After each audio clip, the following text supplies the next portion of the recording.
जय हिंद साथियों, आज शाम 5:40 में GSLV F-16 रॉकेट से निसार सैटेलाइट लॉन्च किया जा रहा है। आज तक के रिकॉर्ड में ऐसा पहली बार है कि एक ही सैटेलाइट में 2 रडार को लॉन्च किया जा रहा है।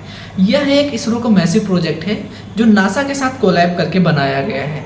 यानी इस निसार सैटेलाइट में 2 बड़ी ऑर्गेनाइजेशन काम कर रही हैं। एक इंडिया का इसरो काम कर रहा है तथा अमेरिका का नासा काम कर रहा है। इस सैटेलाइट का मोटिव है कि हम 12 दिन में पूरी पृथ्वी को एक बार स्कैन कर लेंगे और ये जिस तरीके से क्लाइमेट चेंज आते जा रहे हैं तो उस समय पृथ्वी के किसी भी रीजन में कोई ऐसी प्राकृतिक आपदा आ रही है जैसे आइस मेल्टिंग होने लगी, वेजिटेशन में कुछ इम्पैक्ट होने लगा या कि साइक्लोन जैसी चीज़ें होने लगी, तो उसको जल्दी से जल्दी डिटेक्ट किया जा सकता है और उसके निराकरण के बारे में सोचा जा सकता है। जो ये निसार कीवर्ड है इसका एक मीनिंग निकल के आता है। जैसे N का मतलब है नासा, I का मतलब है इंडिया और SAR में S का मतलब है सिंथेटिक और A का मतलब है अपर्चर और R का मतलब है रडार और इसी पूरे निसार का मतलब होता है नासा एंड इसरो द्वारा बनाया हुआ सिंथेटिक अपर्चर रडार। ये एक रडार है जो अपने साथ 2 तरीके के रडार लिया है। जब इस सैटेलाइट को प्लेस करना था कि पृथ्वी के कितने ऊपर ऑर्बिट में इसको प्लेस किया जाए, क्योंकि दोनों रडार का अलग अलग काम था। एक रडार था जो इंडिया के इसरो ने बनाया हुआ था, वो एक होलिस्टिक ओवरव्यू, एक बड़ा सा इमेज कर लेता था। यानी इसके लिए हमको थोड़ा सा ज़्यादा दूर रखना था सैटेलाइट को। जो नासा का रडार था एल बैंड जिसे हम कहते हैं, वो एल बैंड बहुत हाई क्वालिटी की इमेज लेता था। तो हाई क्वालिटी की इमेज लेने के लिए पृथ्वी के लोअर अर्थ ऑर्बिट में उसको रखना चाहिए था। इन दोनों के सामंजस्य को ध्यान में रखते हुए इसको लोअर अर्थ ऑर्बिट के सबसे ऊपरी भाग में रखा गया है। लगभग 743 किलोमीटर की ऊंचाई पर रखा गया है। इससे क्या होगा कि जो इसरो का जो एस बैंड है यह एक होलिस्टिक बड़ी इमेज ले लेगा और उसी इमेज का यूज करके जो अदर रडार है एल बैंड जिसे हम नासा कहते हैं उसकी एक क्लियर इमेज निकालेगा। इससे ये होगा कि जो इसरो के द्वारा बनाया गया एस बैंड है ये एक दूर की बड़ी इमेज लेगा जिससे बड़े क्षेत्र में होने वाले परिवर्तन को देखा जा सकता है। और जो ये एन बैंड है ये एक हाई क्वालिटी की इमेज ले लेगा। तो एक बड़े एरिया का ऑब्जर्वेशन के बाद किसी छोटे से एरिया में कुछ इम्पैक्ट दिखने वाला होगा तो वो अच्छी क्वालिटी की इमेज से देखा जा सकता है। एक वीडियो मैंने बताया था निसार सैटेलाइट के बारे में, जो एक ऐसा सैटेलाइट है जो अफ्रीका के रीजन के काफ़ी लोगों की लाइफ स्टाइल को इम्प्रूव कर देता है। यानी अलग अलग कहीं यदि वेदर कंडीशन बहुत ज़्यादा परिवर्तित हो रहे हैं, सुनामी आने वाली है, ज्वालामुखी आने वाला है या कि कहीं वेजिटेशन में कुछ इम्पैक्ट पड़ रहा है, कहीं आग उग लग गई, आइस मेल्टिंग होने लगी, इकोलॉजी में कुछ इम्पैक्ट पड़ने लगा, तो इन सारी चीज़ों को ये डिटेक्ट करता रहेगा और समय समय में अपडेट देता रहेगा।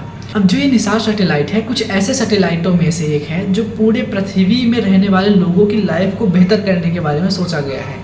यानी कि ये सैटेलाइट सिर्फ भारत बस के नक्शे पे डेटा नहीं देगा या कि सिर्फ अमेरिका बस का डेटा नहीं देगा, वर्ल्ड के हर एक क्षेत्र का डेटा देगा, जिससे वर्ल्ड में पूरे पृथ्वी के जिस भी क्षेत्र में कोई भी क्लाइमेटिकल चेंजेस होने वाले होंगे उसको एक साथ डिटेक्ट किया जाएगा और उसके प्रॉब्लम्स के बारे में सोचा जाएगा। पर जब ये सैटेलाइट इतना अच्छा काम कर रही है तो ये कितने दिन तक चल सकती है, इसके लिए जो साइंटिफिक कैलकुलेशन है तो इसके हिसाब से इसको रखा गया है कि इसका जो लाइफ स्पैन है लगभग 5 साल तक रहेगा। पर जो भी इसमें इंस्ट्रूमेंट लगे हैं ये काफ़ी कैपेबल हैं, हो सकता है कि 5 साल से ज़्यादा भी चल जाए। हालांकि जब इतने बड़े मास प्रोजेक्ट पे काम किया जाता है तो उसकी ड्यूरेबिलिटी थोड़ा ज़्यादा ही होती है, एक्सपेक्टेशन से भी ज़्यादा होती है। आपने देखा होगा पिछले कई ऐसे सैटेलाइट हैं जो उनकी ड्यूरेबिलिटी से ज़्यादा दिन तक काम कर रहे हैं, तो ये भी हो सकता है कि 5 साल से ज़्यादा तक कम करे। पर अभी इसका जो लाइफ स्पैन है ये एक्सपेक्ट किया जाता है कि 5 साल तक प्रॉपर काम करेगा। जैसे आपने ये समझा कि जो एस बैंड है इसरो का है ये एक दूर से बड़े क्षेत्र की इमेज लेगा। यानी इसमें जो एंटीना होगी वो थोड़ी सी छोटी होगी और जो इसकी इमेज होगी थोड़ी सी रेजोल्यूशन ज़्यादा होगी, क्योंकि बड़े क्षेत्र को कवर करना है, थोड़ा सा ठीक ठाक तरीके क्वालिटी में देना है, तो इसका भी रेजोल्यूशन थोड़ा सा अच्छा होगा और एक बड़ी इमेज दे दिया।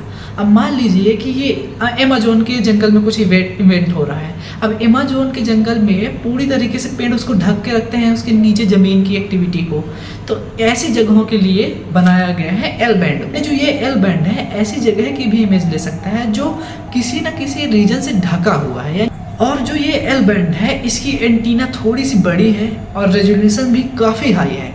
इसी कारण से जब एंटीना बड़ी होगी तो किसी एक पर्टिकुलर रीजन में फोकस कर पाएगी और उन रीजनों में भी फोकस कर सकती है जहां वो किसी पेड़ पौधे से ढके हुए हों और पेड़ पौधे के ढके होने से नीचे होने वाली एक्टिविटी नहीं दिख रही होती है। तो उन चीज़ों को भी देखने के लिए ये एल बैंड काफ़ी कैपेबल है। अब इस तरीके से पूरे पृथ्वी के अलग अलग रीजन को सेंस किया जा सकता है और डेटा फेस करके उससे भी जो भी एक्टिविटी है कि अनएक्सपेक्टेड एक्टिविटी हो रही होगी उसका निराकरण किया जा सकता है। ये सैटेलाइट आज शाम 5:40 में लॉन्च होगी, तो उसके बारे में जो भी फैक्ट हैं वो अभी डिक्लेयर किए जा चुकी हैं कि ये क्या क्या कर सकती है।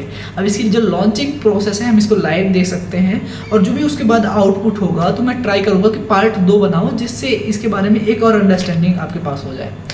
ये इसरो के कुछ ऐसे मिशन हैं जो उसको वर्ल्ड वाइड प्रेजेंट करते हैं और वर्ल्ड के सभी लोगों की लाइफ को अच्छा करने के लिए इसरो द्वारा लिए गए कुछ बड़े कदमों में से एक है।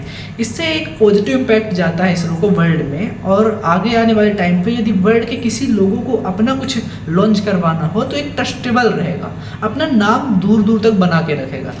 तो ये सैटेलाइट का जो ये कॉन्सेप्ट है मुझे काफ़ी अच्छा लगता है। आपको जैसा लगे तो कमेंट में बता सकते हैं। यदि रिस्पॉन्स अच्छा रहा तो मैं ट्राई करूँगा कि पार्ट 2 भी लाऊं। इस वीडियो को देखने के लिए बहुत बहुत धन्यवाद। जय हिंद।